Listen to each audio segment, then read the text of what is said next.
Welcome back, Big Blue Nation, for another episode of the Cats Talk podcast. I'm your host, Cameron Johnston, joined today by Jacob Boyers, as always.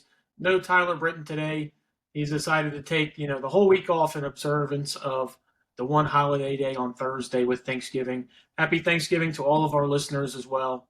Your Kentucky Wildcats win this game 87 to 68. Wasn't always the easiest and wasn't always the prettiest, but we're here to break it down for you. Jacob, what was some of your biggest takeaways against WKU tonight? Well, my biggest takeaway is I wish I could have Tyler's schedule and take off for a whole week just because of Thanksgiving. So that's my biggest takeaway. But Must be nice. yeah, in regards to the game, I mean, it obviously wasn't a very pretty game for the Cats, but at the end of the day, they still scored 87 points and won the game by 19. So I mean, you obviously take it. I think we've kind of talked about like how this team has a low floor. I think we saw some of that tonight. But yeah, I mean there were definitely some issues tonight, but you can't expect every game for them just to roll out, make a bunch of threes, kind of cruise on offense. So it was nice to see them still find other ways to score, whether it was driving the lane, free throw line, a lot of points in the paint tonight. So um, there were some good takeaways, but overall, I think slightly disappointing performance. But again, I'm not going to complain too much when you win by 19. Just in general, it's hard to get in the flow for this game. There were so many fouls called. Every Seems like every single contact there was a foul called. But I mean, scoring 87 points while going 8 for 29 from the 3-point line. I think if you would have told me that to start the season, I'd sign up for that. If we can easily score 87 while shooting 27% from three, I think we'll be fine. Yeah, definitely. And I thought obviously Otega Owe continues to just be your flat out best player. For a lot of, especially early in the second half, that's when Kentucky I felt like really struggled. Those first 10 minutes of the second half. Otega Owe was the only guy that it felt like at the time could beat his man off the dribble, get to the rim. Andrew Carr was obviously making some plays in the paint, but yeah, I mean, tell me a little bit about Otega. Like, I know we say it every pod, but like I'm getting to the point where like I firmly believe in March he's going to be our best player. Yeah, I think he kind of struggled a little bit tonight, just efficiency wise. I think throughout the first five games of the season, he was a lot more efficient. Today he went 6 of 14 from the floor, but like you said, I mean his ability to drive and get into the lane, he's able to shoot 6 free throws in this game, go 5 of 6, and it seems like every time he does score, like he doesn't necessarily take over a game. But you look back at the box score at the end of the game, he's like, oh well, he had 18, and you don't really notice it necessarily because it usually doesn't go on spurts where he's just scoring in bunches. But I mean, he got an easy 18 points tonight, and it kind of felt like he didn't even really go off in any sort. Yeah, and I think it's also like when he gets his points. Like there was that moment in the second half where Western had cut it back to 9. Kentucky's not playing well. They can't buy a bucket. He takes his man off the dribble, blows right by him, gets to the lane, easy layup, and then the next time down the floor, in transition, hits a corner three. Next thing you know, you're back up 14. That's 5 quick points that he single handedly contributed, and so I think it's more so like when he scores those, and I think he's always going to kind of be as crazy as it sounds because I never thought it would be this way at the beginning of the year, but when we need a bucket, I think he's going to kind of be the guy. Yeah, it's weird. It's only taken 6 games for that to kind of switch in our mindset that he is our guy that we have to lean on to get buckets throughout the game. We expected that to be Jackson Robinson. He's kind of struggled as of late. 8 points today on 2 of 9 shooting, 2 of 8 from the 3-point line. But I mean, he's affecting the game in other ways, which I'm not sure if I necessarily expected him to do as much as he has throughout the season. He had 6 rebounds and 4 assists in this game. So I mean, he had a quarter of this team's assists, and I don't think that's usually what you expect from Jackson Robinson. Yeah, definitely. And, coming into the year, to your point, like if you told me Jackson Robinson's not really being an offensive threat, I'm probably not thinking like he's really given much to this team or maybe even playable, right? but he's obviously doing a lot of other things right. I thought his defense looked really good tonight, especially on the ball. He made a couple plays where he came over to, help and got a hand on the ball. So, you know, I take what he's giving you right now. Hopefully, as the year goes on, his shot starts to fall more.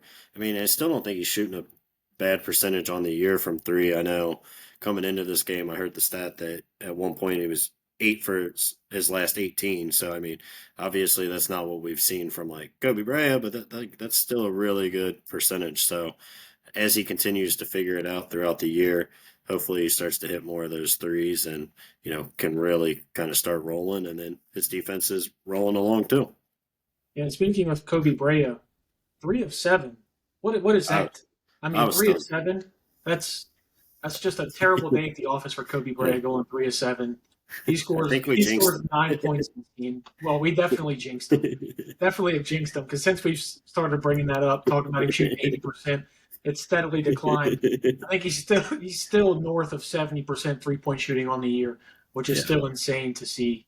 But I mean, he's just been it's exactly what you expect him to be when you brought him in from Dayton. He shot 50% from three last year. You bring him over, just need him to do that, and he's doing exactly that so far this year. Yeah, my biggest thing again with him tonight was like there were times where I wanted him to shoot more, and he didn't. Obviously he started 1 for 5, and I was just like you. I was kind of flabbergasted. My jaw was on the floor, like especially after he missed like two in a row when he shot that next one. I was like, oh yeah, he's got that one, and then it would break out. I think it was just kind of a weird night for really for everybody. I mean, even Western, you saw it, especially a lot in the first half. They had a really hard time putting the ball in the basket. But yeah, Kobe Bryant. I did not expect a game where he would be 1 for 5 at any point. But again, if this is the game where your offense can't seem to buy a 3 pointer and you still find a way to score 87 and win by 19, I'm not going to complain too much. Yeah, I mean, we didn't look good from the 3 point line and shot 8 of 29. Western, on the other hand, was 4 of 26 from the 3 point line. Yeah. So even our rough nights are still, we're still holding them to that on the other side of the ball. So it's good to see that. There were some spurts from WKU where this looks like we were getting beaten transition on transition defense. I know that was a big thing for Pope coming off of our last game. What do you think about the transition defense in this game? Yeah, definitely struggled. There were times, late first half, early second half, where I felt like Kentucky's hustle just wasn't there, which isn't something we've really seen out of this team.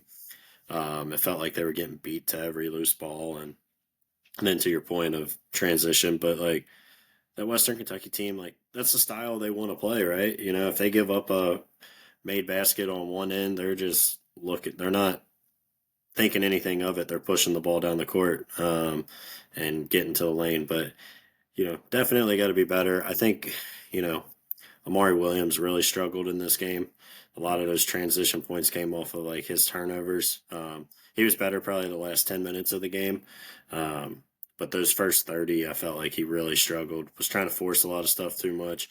Him and Brandon Garrison, like there were quite a few. Brandon Garrison had one early in the first half where he threw it, I think, 6 rows into the stands again, Mhm. and trying to hit I forget who was cutting to the basket, but trying to hit a backdoor cut, and it was way off. So, I mean, when you have fives that you're running your offense through, I mean, they're obviously not point guards, so they're going to make some mistakes. But yeah, I thought Amari struggled, and then to your point of the transition defense wasn't great tonight. But again, it's one night. You're going to have off nights. You're going to have nights where the guys don't 100% bring the juice. So it is what it is.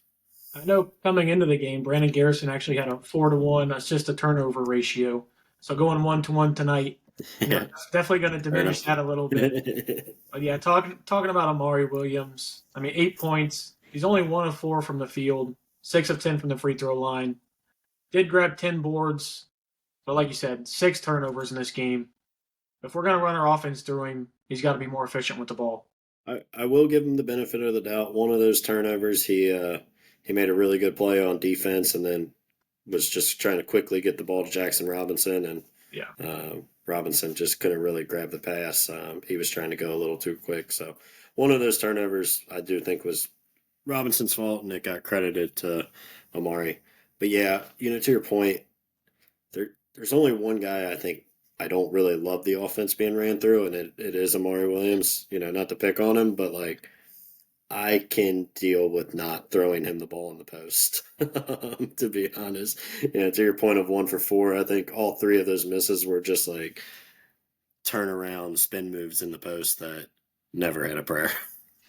Yeah, he's definitely got to get more efficient. Especially, I mean that his free throw, it's just It's a it's ugly. line It's drive, ugly to man. watch. It's very tough to watch. Each time I'm like, there's just no way it's going in. I mean, he banked one from the front that almost went in during this game. I think, if, especially, you see his minutes dip in this game, only played 18 minutes. I think if he's going to want to see, those steady, consistent minutes and not let BG eat into some of those minutes, he's going to have to be a little bit better from the charity stripe, especially going forward when we get into games like Clemson and Gonzaga, and those start to matter a lot more. Yeah, but I mean, how about how much of the game they played without either Garrison or Amari on the court? I didn't really realize it until looking just now, but I mean, Brandon Garrison played less than 13 minutes. So him and Amari, like, there's a lot of times where they had Andrew Carr at the 5 tonight.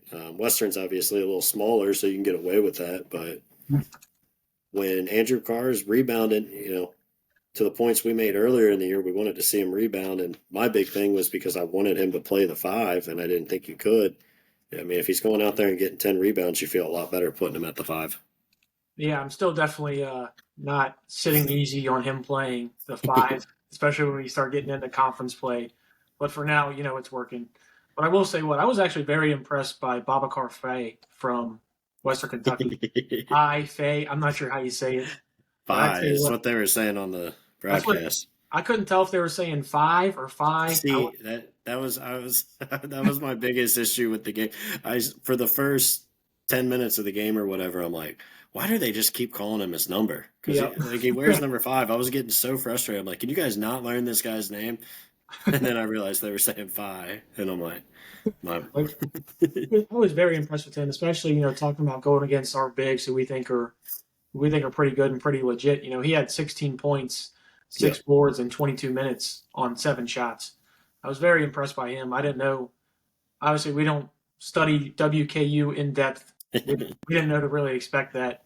But I mean, Andrew Carr held his own against him. Played 29 minutes, which I think outside of the Duke game is the most he's played this season.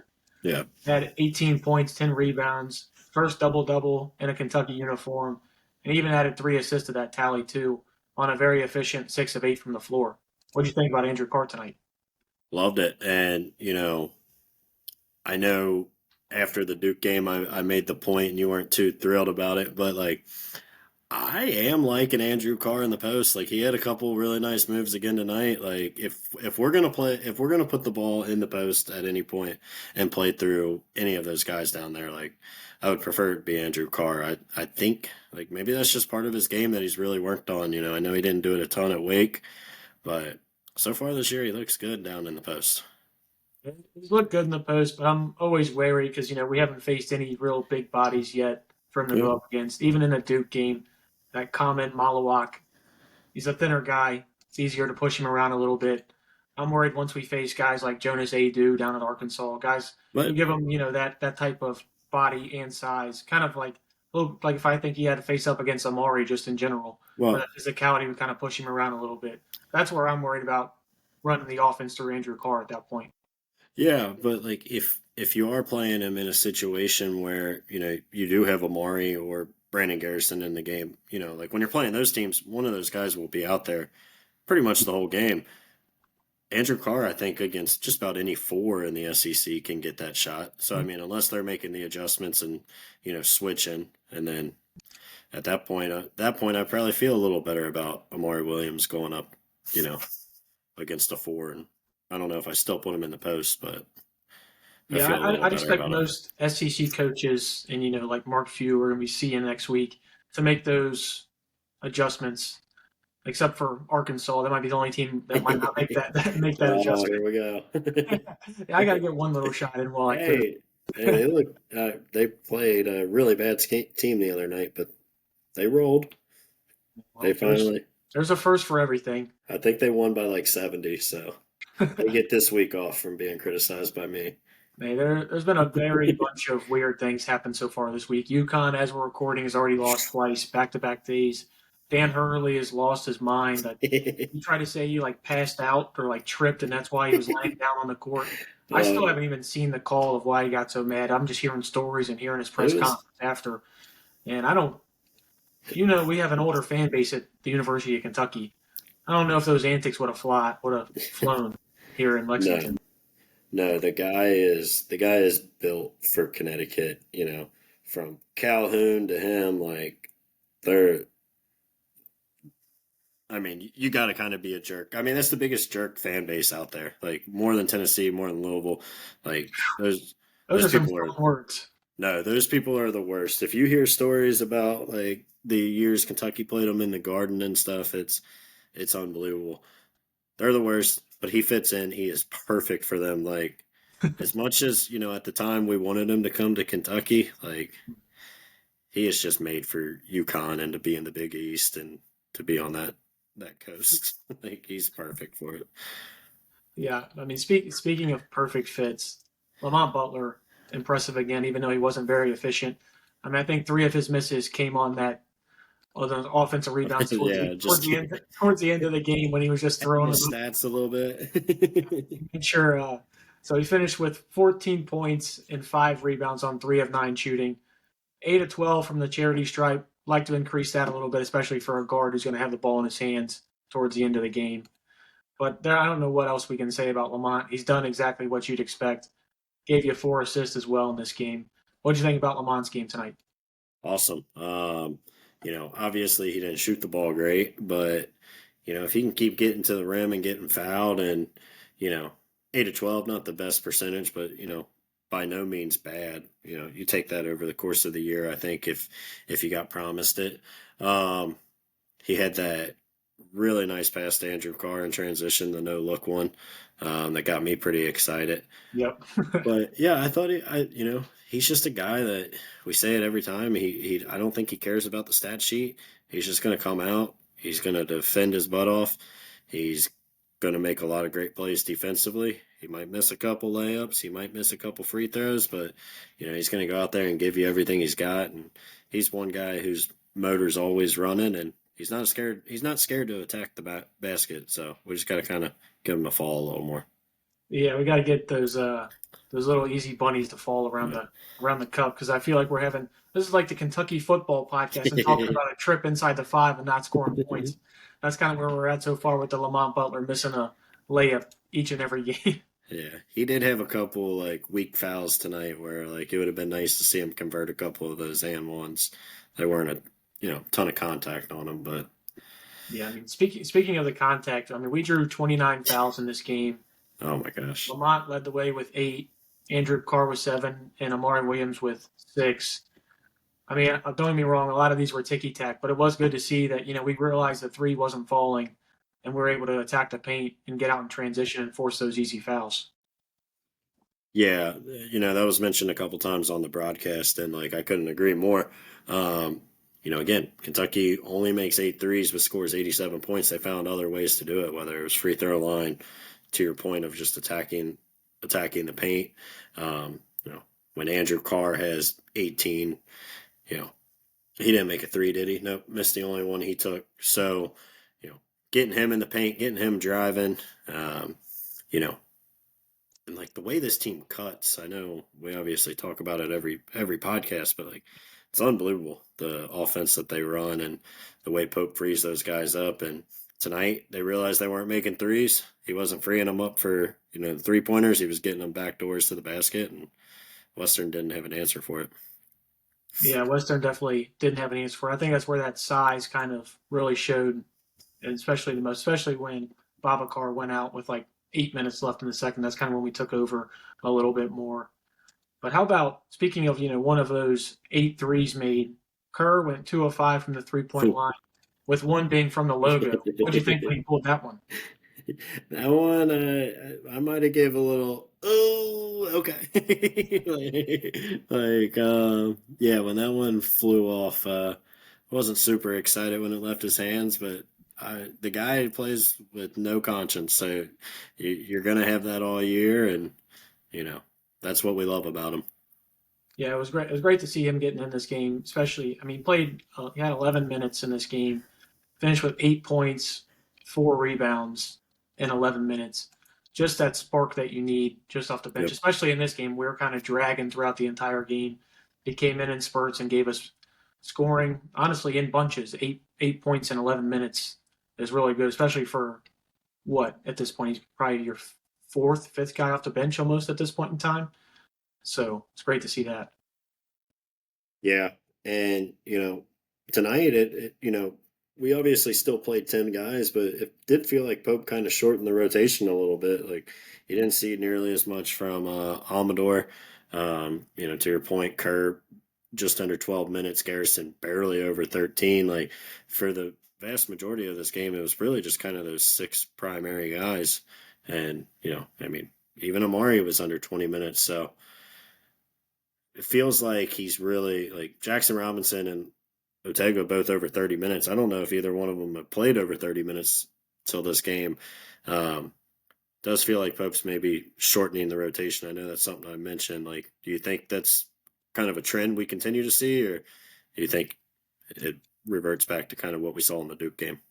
I think it's going to revert a little bit more back to what we saw in the Duke game. I think he likes to keep these guys fresh throughout the entire game. He's brought up, analytics of, when guys play over a certain amount of minutes in a row and how their production starts to decline. So I think he's always going to want to keep guys fresh when he can. I think in this game, he honestly just saw, hey, man, we're not playing like I want Yeah. to. These guys are staying out there until they figure it out. I think that's kind of why you see, the heavy 33 minutes from Jackson, 32 minutes from Otega, and 30 minutes from Andrew Carr. I think it was more of a, hey, guys, we got to figure this out. We're not 19-point win versus WKU is not acceptable. And I think we're probably going to figure that out after the post game, which he's probably recording right now. Yeah. Yeah, it might be the case too, kind of to that point that they really didn't get on a roll until like that last 10 minutes. So, he might have had a plan to pull some of those guys out, with 10 minutes left and then get them back in with, 5 minutes. But because you hadn't done anything really and kind of put your foot on the gas, and then that was kind of the moment we were able to kind of pull away. For just a second, can we talk about that missed free throw from Western Kentucky? I know a lot of people out there don't care because the line opened at 22 and a half.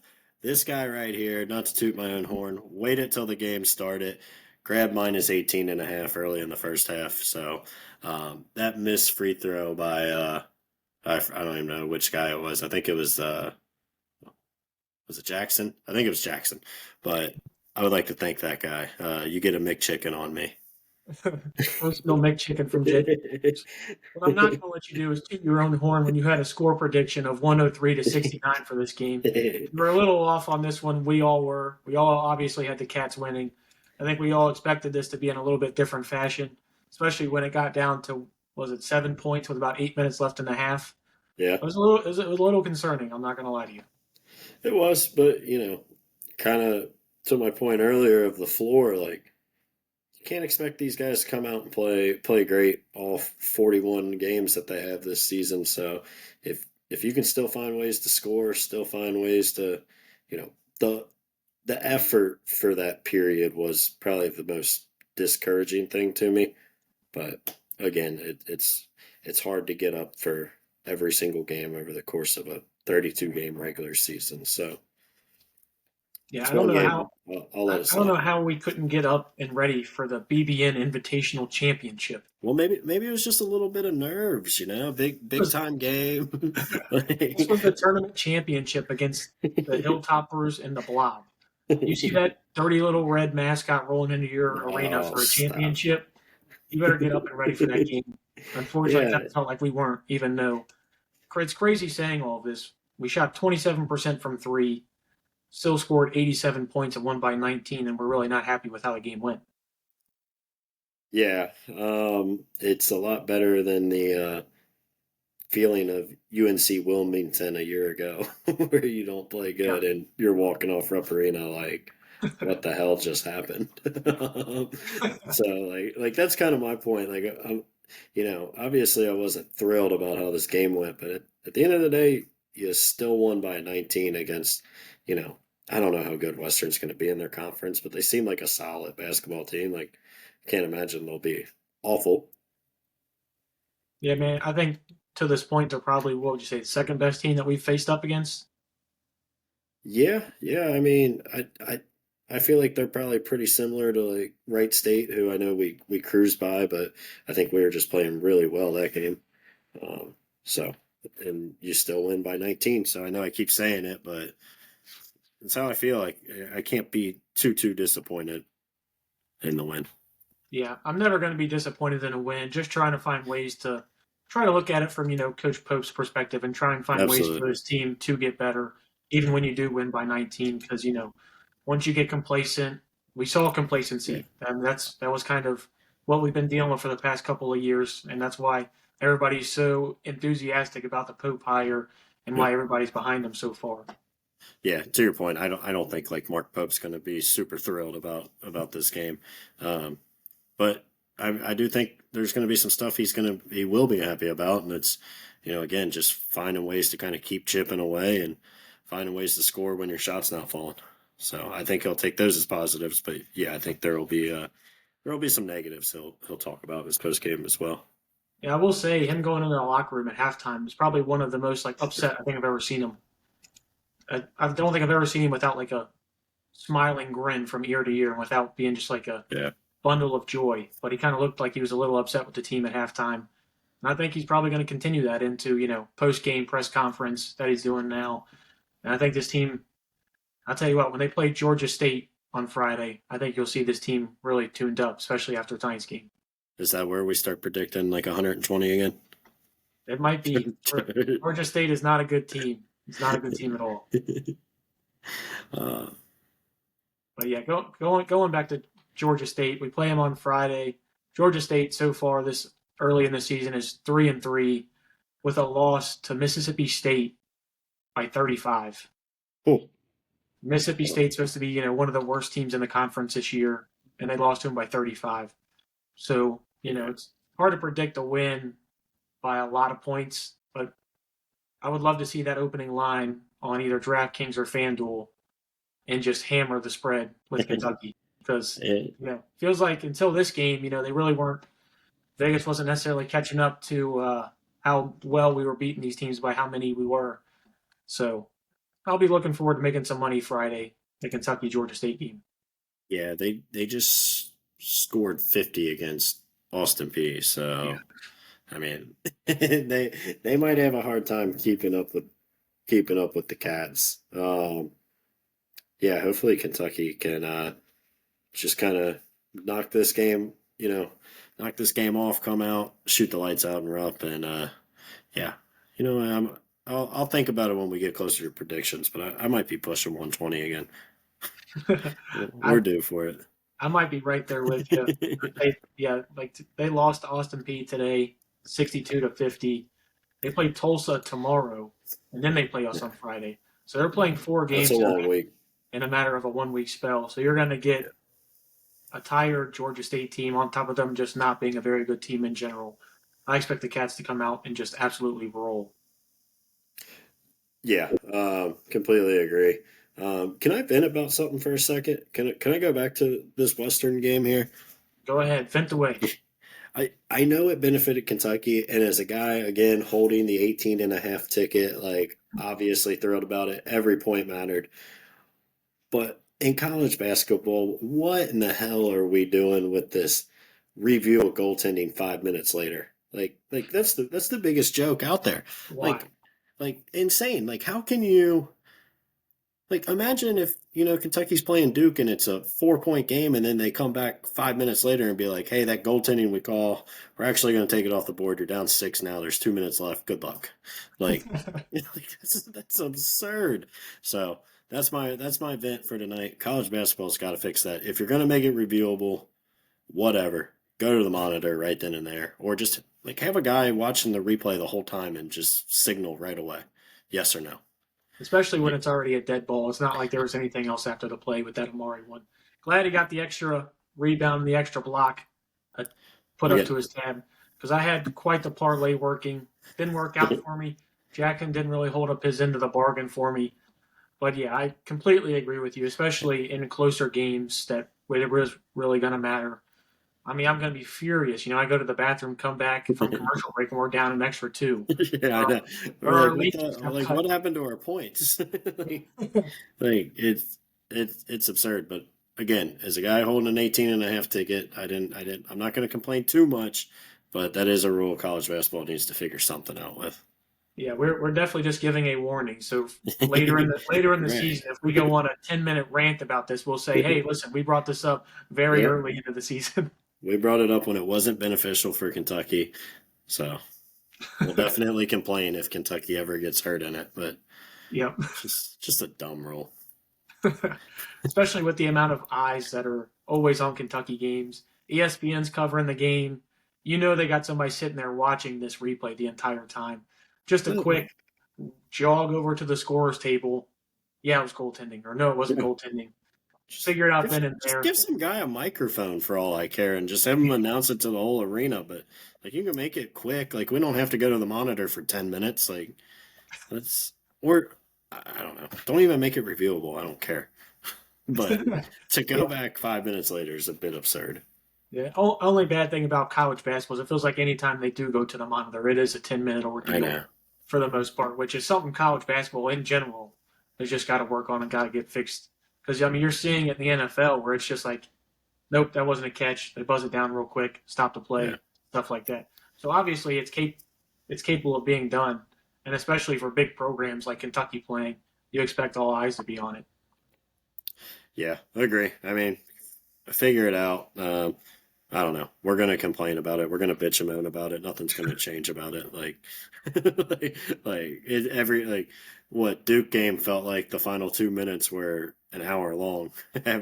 Watching Cooper Flag dribble it out of bounds, and you got to look at it from 10 different angles, 3 different times in the game. I'd like to acknowledge, uh, so it definitely slows it down a little bit. We might have let Jacob vent a little too much. Now he's finding things from 2 weeks ago. So Well, I'm not finding things. I'm just saying when your, star number one overall pick turns it over 3 times in the final 2 minutes, it takes a second to go look at it. you're not going to hear me sticking up for you. So I'm right there with you. Yeah. Let's Yep. go ahead and get into these predictions. Consensus number one overall pick, in the words of Kirk Creason. Yep. Let's go ahead and get into these predictions for the Friday night matchup against Georgia State. I'm expecting Pope to be riled up on Wednesday and Thursday. He said he's got all the families in of all the players. It's going to be a great, Wednesday, Thursday. Of course, they're going to have a little bit more time off than they normally would because of the holiday. Yeah. But I'm telling you what, I don't think Wednesday's practice is going to be easy by any means. I think he's going to make sure that these guys realize, hey, how we played on Tuesday night wasn't acceptable. I think I'm going to be right there with you. I'm going to go Kentucky 118, Georgia State. I'm going to go 62. 62.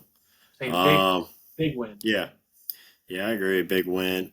All right, I'll go under 120. I won't talk myself all the way into it. I'll say 114, but this team really struggles to score with us. 114-59.